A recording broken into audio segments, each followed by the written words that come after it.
Good morning to all of you. Isang magandang umaga, lunti ang Pilipinas sa ating lahat. Could I request the lights to be cut out a little? Yeah, it's just a bit glaring. Thank you. Secretary Manny and our commissioners of the Climate Change Commission, our donor partners, Dr. Lasco, and all of those present here. The reason why you're here is we all agree that climate change is a cross-cutting issue that involves all of us, whether you are in public or private sector, in agriculture, environment, health, or education. All of us are affected by natural hazards and extreme weather events. I will no longer read my very long speech. I have a soft and hard copy, which will just be emailed to you or posted on my website.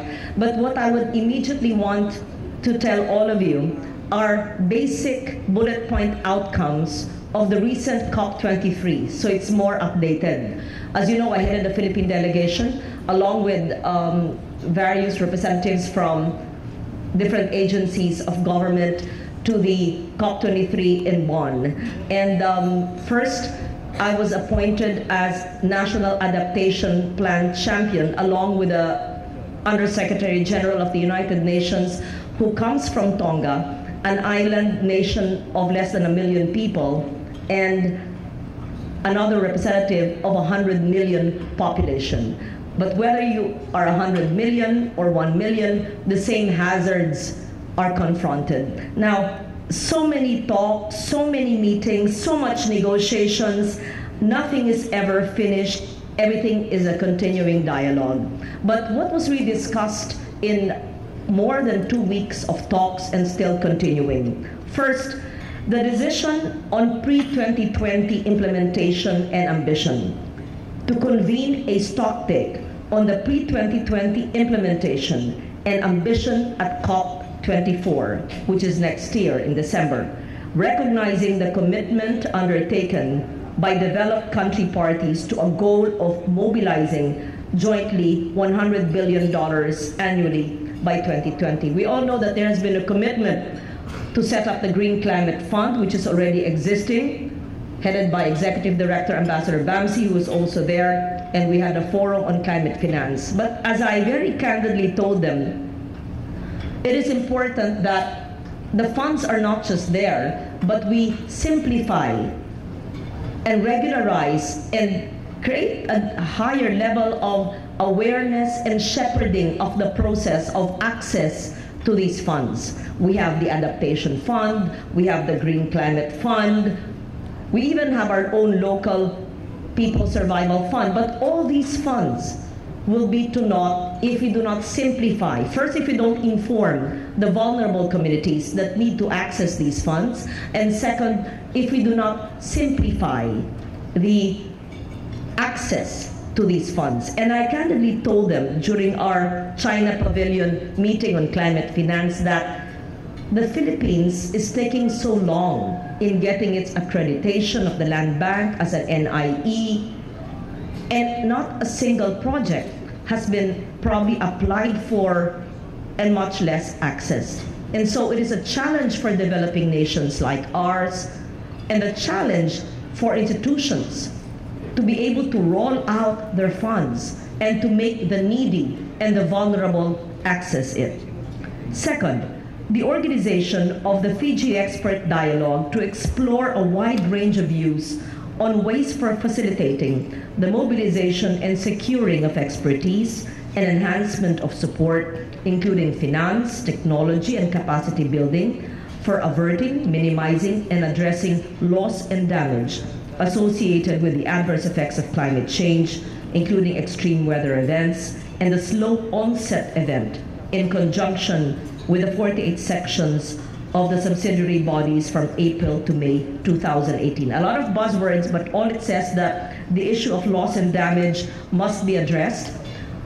Per the last information I received, there's a continuing dialogue on the issue of loss and damage, and as we all know, this is quite a sticky, sensitive issue with developed nations, because how do you actually quantify loss and damage? And this would mean, again, climate finance. But we, as a vulnerable nation, we, as a developing nation, understand and know that the issue of loss and damage must be addressed.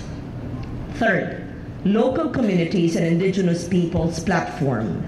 The platform will deliver exchange of experience and best practices, build the capacities of indigenous peoples and local communities to enable their engagement in the UNFCCC process, and facilitate the integration of diverse knowledge systems, practices, and innovations in designing and implementing international and national actions, programs, and policies. Again, it sounds complicated, but it's actually very simple. All it says that because indigenous peoples are considered part of the most vulnerable communities, especially in our country with more than 10, 15 million indigenous peoples who are not even completely documented.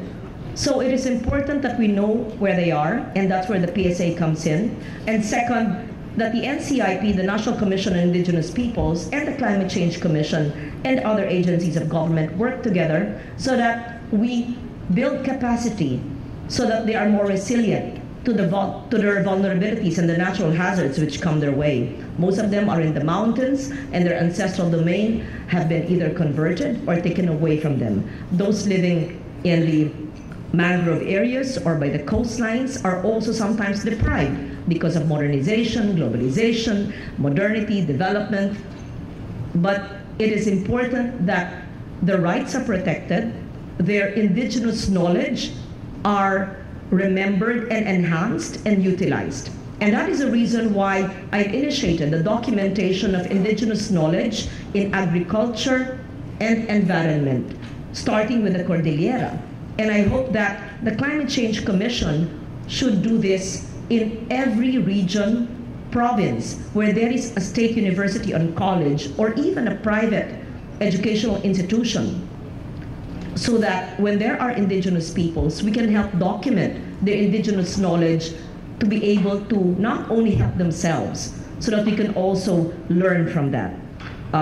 Manny knows what I'm referring to. It is the Cordillera SUC book, which he worked on for the past 2 or 3 years with the 6 state universities of the Cordilleras. If this can be replicated in the Caraga, for example, in Region 11, in every region, province, where there are indigenous people, we have much to learn from them. Aside from understanding and knowing their indigenous knowledge in agriculture and environment, preserving their heritage and their culture and their art and their rituals, which can be literally and figuratively wiped away because of climate change, is also important. So this project is an undertaking that I will continue to do with the state universities and colleges, and I hope for the CCC's engagement in this. Next, progress in agriculture negotiations. Subsidiary body for scientific and technological advice and the subsidiary body for implementation requested to jointly address issues related to agriculture, one of the most vulnerable sectors. It's very clear that the agri sector, why is it that the lowest growth in our country per sector is always the agriculture sector? But when you think about it, we are such a rich country.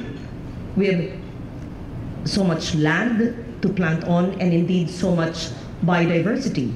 We have a wealth of marine resources. But why is our growth in agriculture very low, in fact one of the lowest sectors? Because it is very vulnerable to extreme weather events. And so for our farmers and our fisher folks to build resilience to these extreme weather events is another challenge. And so the CCC must work together with the agriculture sector, not just with the department, but most importantly with local communities. In fact, if you could identify communities in the provinces, in the rural areas where the farmers have built resilience, then you can actually model that and teach peer-to-peer learning and teach other farmer communities on how to build resilience, so that we just don't have to do dole-outs all the time, and we would know what kind of equipment they need, what kind of seeds they need, what kind of materials they need,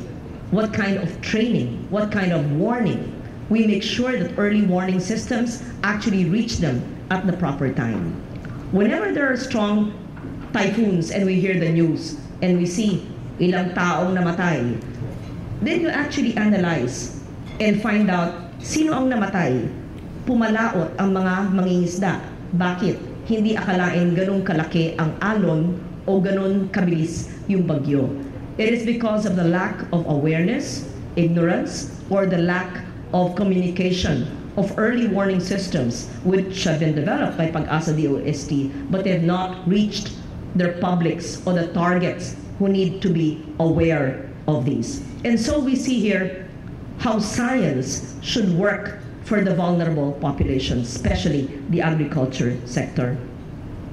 Adoption of a gender action plan. Secretariat and relevant organizations invited to undertake the activities under priority areas: capacity building, knowledge sharing and communication, gender balance, participation and women's leadership, consistent implementation of gender-related mandates and activities, and gender-responsive implementation. We all know that the issue of climate is every inch a gender issue. When there are problems, when there are typhoons, when there are natural hazards, it is most often the woman, most often the mother, who tries to get together her family, who is negatively impacted by reversals in their family income, who has to look for clean water to be able to cook and to be able to take care of our infant children. As we see the issue of gender, the issue of agricultural productivity, the issue of climate finance, the issue of loss and damage, these are all issues in a way of adaptation, which builds to resilience. Which brings me to my last issue just for the day.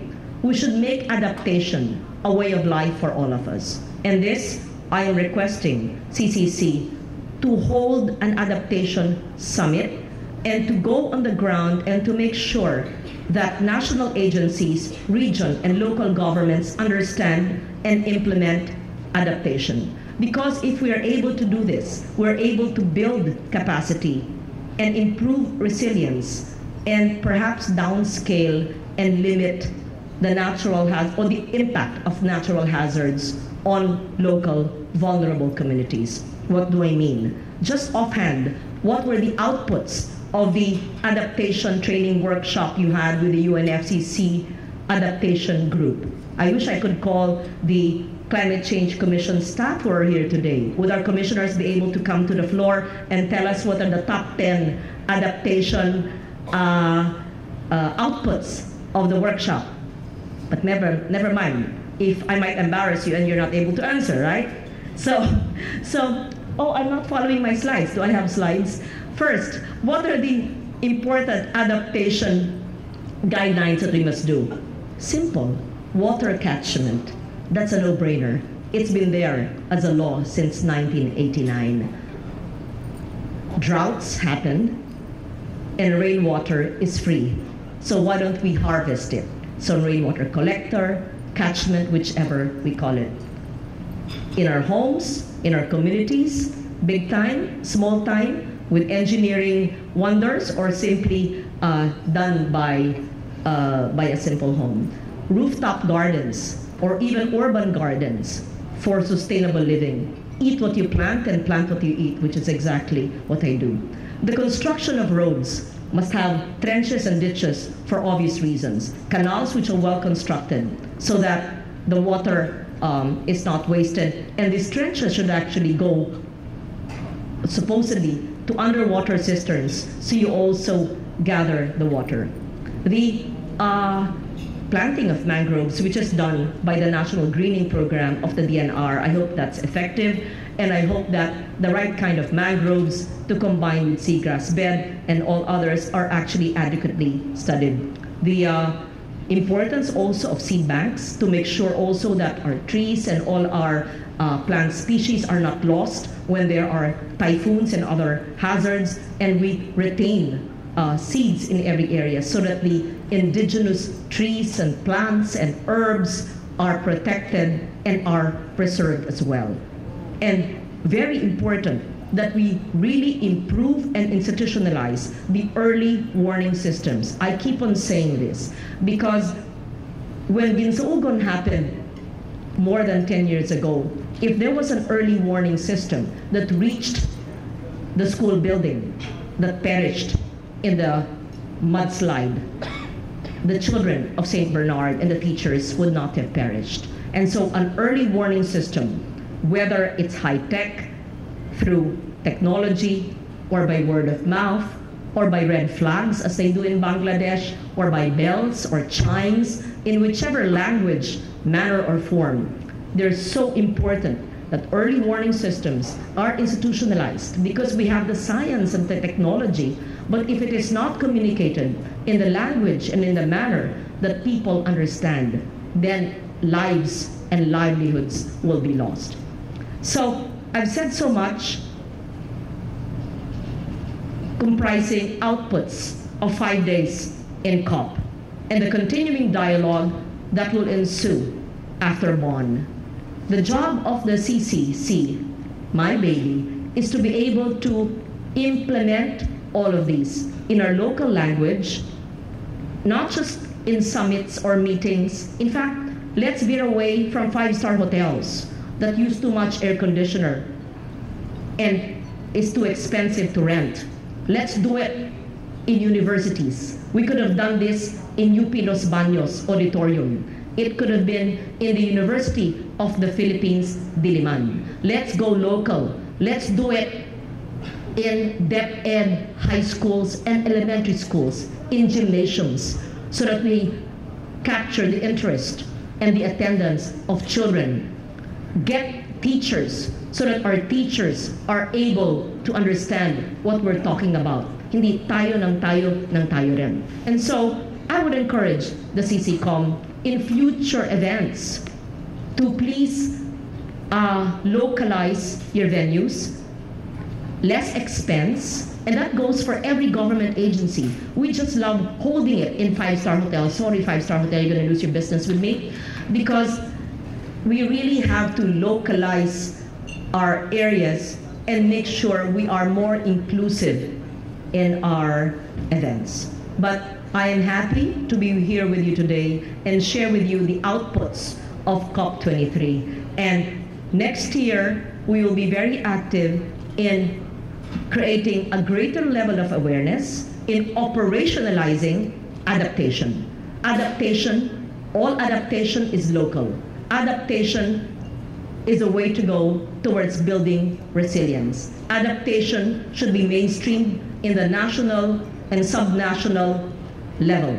Adaptation will save lives and livelihoods. So adaptation is it. With that message, I thank the Climate Change Commission for always having me in your events, and I welcome our donor partners, our media friends, and all the climate warriors present here today. I also take note of what Commissioner Noel told me on the Coral Triangle Initiative. It is very important that we understand the importance of preserving our marine biodiversity along with other nations in the Coral Triangle. This was launched way back in 2009 in some part of Indonesia, and it's Jakarta, I think, that's hosting the CTI. I understand that there is a event with the BMB of DNR, and I hope that we would go beyond talking on how to protect the common seas and the common diversity we share with our neighbors. With that, and I say this just as the ASEAN has just finished its events in the Philippines. So thank you very much. I'm a bit under the weather. I said I would not speak too long, but still, when I'm before you, when I speak about climate, somehow my colds just leave. So thank you very much. I have to rush to a budget meeting at 11 o'clock and had to accommodate. I wish I could stay for the Green Hospitals event, which I cannot. I wish I could join you for the business event this week. I could also not because of the budget, but rest assured of my continuing support for the Climate Change Commission and the private sector as well. There should be clear engagement between national government agencies and the private sector. That is essential. We cannot do it alone. Thank you very much. Maganda umaga sa inyo.